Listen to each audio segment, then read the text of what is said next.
পশ্চিমবঙ্গ বা পূর্ববঙ্গ ইলিশ মানে হচ্ছে একটা ফেস্টিভ্যাল ইন ইটসেলফ। তো প্রত্যেক বছর আমরা ইলিশ ফেস্টিভ্যাল করি। আমাদের একটাই উদ্দেশ্য থাকে যে ইলিশ ফেস্টিভ্যাল করার মাধ্যমে থাকে সেটা হচ্ছে আমরা রেগুলার যা আমাদের চিরাচালিত যে কটা জিনিস আছে সেগুলোর সাথে কিছু নতুন item which is absolutely different সেভাবে এবছরও আমরা করেছি।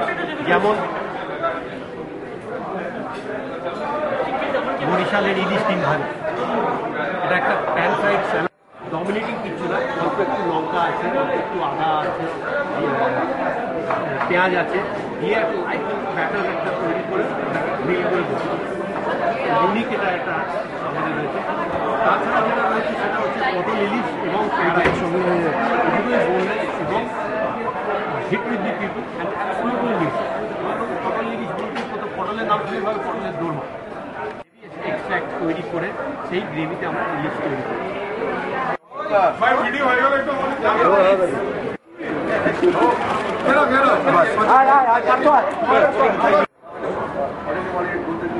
ইলিশ মাছ খেলে মুখটা মেরে যায় কিন্তু পরের দিন বাজারে গিয়ে আবার ইলিশ খেয়ে বাঙালির ইলিশের দাম যদি 10 টাকা হয়ে যায় ওটা একটু মন করা হয়, কিন্তু আলটিমেটলি বাঙালি খায়।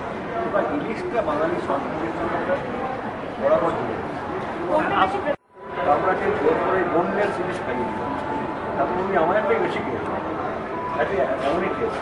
এবং বিয়ার বিশ্বনাথ আমার বাড়িতে এবারও ওই গাছ এসেছিল, ও ইলিশ খেতে এত ভালো বাড়ি কাটাটা নিয়ে স্ট্রাগল করে, কিন্তু আলটিমেটলি খায়। আপনাকে না এখনো পর্যন্ত শিখছি। এখন আমি ভিশন রেডিমেন্টের সাথে আছি, বেঙ্গলের state comes first before anything. Great exposure for me, local ইউনিভার্সিটির মধ্যে লোকের সাথে কাজ করতে পারছি। নিজের কোচিং ক্যাম্প থাকলে এটা হতো না।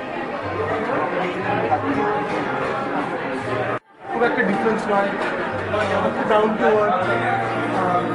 এত বড় মাপের একজন বোনার সমস্ত কথাই যেন একটা এডুকেশন হয়, কিন্তু তার সংস্পর্শে আসা, তার সাথে শেয়ার করা, এক্সপিরিয়েন্স শেয়ার করা খুব ভাগ্যের ব্যাপার। Happy and fortunate that I am getting an opportunity to do that.